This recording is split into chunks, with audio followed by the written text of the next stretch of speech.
Chapter 24. Stanley was half asleep as he got in line for breakfast, but the sight of Mr. Sir awakened him. The left side of Mr. Sir's face had swollen to the size of a half of a cantaloupe.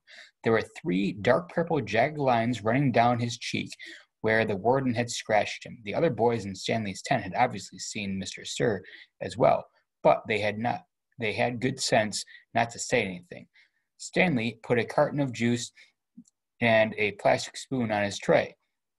He kept his eyes down and hardly breathed as Mr. Sir ladled some oatmeal-like stuff into his bowl. He brought his tray to the table. Behind him, a boy from one of the other tents said, "Hey, what happened to your face?" There was a crash. Stanley turned to see Mr. Sir holding his boy's head against the oatmeal pot. "Is something wrong with my face?" The boy tried to speak but couldn't. Mr. Sir had him by the throat. "Does anyone see anything wrong with my face?" asked Mr. Sir as he continued to choke the boy. Nobody said anything. Mr. Sir let the boy go. His head banged against the table as he fell to the ground. Mr. Sir stood over him and asked, "How's my face look to you now?" The gurgling sound came from the boy's mouth. Then he managed to grasp a word. "Fine. I'm kind of handsome, don't you think?" "Yes, Mr. Sir." Out on the lake, the other boys asked Stanley what he knew about Mr. Sir's face, but he just shrugged and dug his hole. If he didn't talk about it, maybe it would go away. He worked as hard and as fast as he could, not trying to pace himself. Just wanted to get off the lake and away from Mr. Sir as soon as possible. Besides, he knew he'd get a break. "Whenever you're ready, just let me know," Zero had said. The first time the water truck came, it was driven by Mr. Pendanski. The second time, Mr. Sir was driving. No one said anything except, "Thank you, Mr. Sir," as he filled each canteen. No one even dared to look at his grotesque face. As Stanley waited, he ran his tongue over the roof of his mouth and inside his cheeks. His mouth was as dry as the parched lake. The bright sun reflected off the side mirror of the truck, and Stanley had to shield his eyes with his hand. "Thank you, Mr. Sir," said Magnet as he took his canteen from him. "You thirsty, caveman?" Mr. Sir asked. "Yes, Mr. Sir," Stanley said, handing his canteen to him. Mr. Sir opened the nozzle, and the water flowed out of the tank, but it didn't go into Stanley's canteen. Instead, he held the canteen right next to the stream of water. Stanley watched the water splatter on the ground. When it was quickly absorbed by the thirsty ground. Mr. Sir let the water run for about 30 seconds, then stopped. "You want more?" he asked. Stanley didn't say anything. Mr. Sir turned the water back on, and again Stanley watched it pour onto the dirt. "There, that should be plenty." He handed Stanley his empty canteen. Stanley stared at the dark spot on the ground, which quickly shrank before his eyes. "Thank you, Mr. Sir," he said. Chapter 25. There was a doctor in the town of Green Lake 110 years ago. His name was Dr. Hawthorne. And whenever people got sick, they would go see Dr. Hawthorne. But they would also see Sam, the onion man. Onions, sweet, fresh onions, Sam would call as his donkey, Mary Lou, walked up and down the dirt roads of Green Lake. Mary Lou pulled a cart full of onions. Sam's onion field was somewhere on the other side of the lake. Once or twice a week, he would row across the lake and pick a new batch and fill the cart. Sam had big, strong arms, and it would still take all day for him to row across the lake and another day for him to return. Most of the time, he would leave Mary Lou in a shed, which the walkers let him use at no charge, but sometimes he would take Mary Lou on his boat with him. Sam claimed that Mary Lou was almost 50 years old, which was and still is extraordinarily old for a donkey. "She eats nothing but raw onions," Sam said, holding up a white onion between his dark fingers. It's nature's magic vegetable.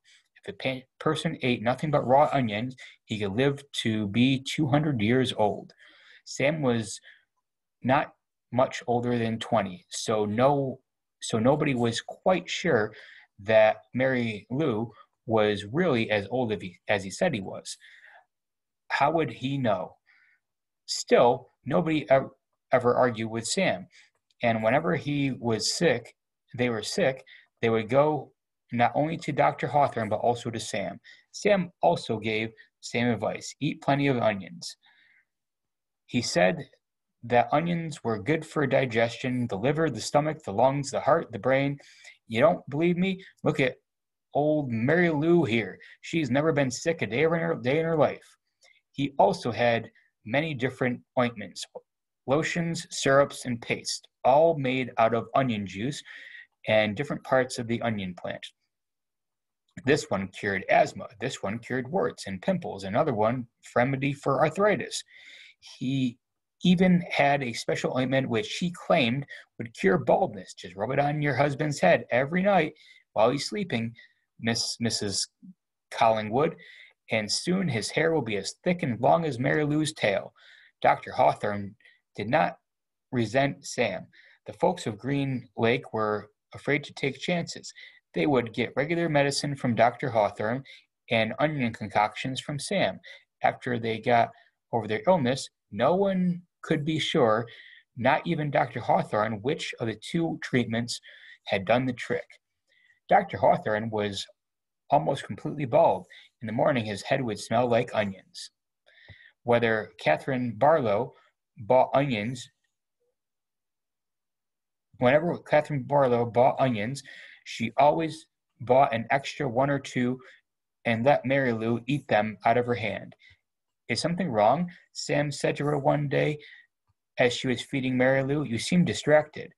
Oh, it's just the weather, said Miss Catherine. It looks like rain clouds moving in. Me and Mary Lou will like the rain, said Sam.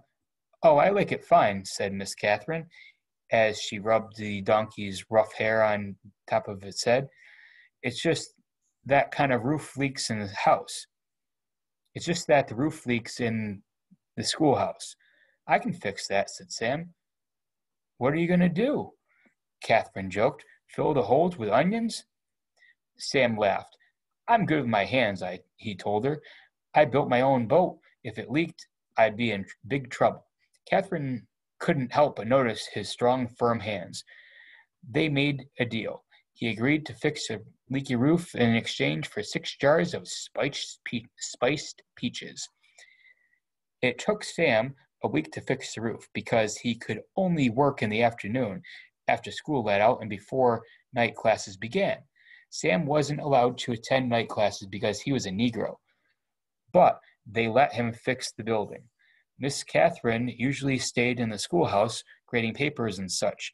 While Sam worked on the roof, she enjoyed what little conversations they were able to have, shouting up and down to each other. She was surprised by his interest in poetry. When he took a break, she would sometimes read a poem to him. On more than one occasion, she would start a poem by Poe or Longfellow, only to hear him finish it for her from memory. She was sad when the roof was finished. Is something wrong? He asked. No, you did a wonderful job, she said. It's just that the windows won't open. The children won't enjoy the breeze now and then. I can fix that, said Sam. She gave him 2 more jars of peaches, and Sam fixed the windows. It was easier to talk to him when he was working on the windows. He told her about his secret onion field on the other side of the lake, where the onions grew all year round, and the water runs uphill. When the windows were fixed, she complained that her desk wobbled. I can fix that, she said Sam. The next time she saw him, she mentioned that the door doesn't hang straight, and she got to spend another afternoon with him while he fixed the door. By the end of the first semester, Onion Sam had turned the old rundown schoolhouse into a well-crafted, freshly painted, jewel of a building the whole town was proud of. People passing by would stop and admire. That's our schoolhouse.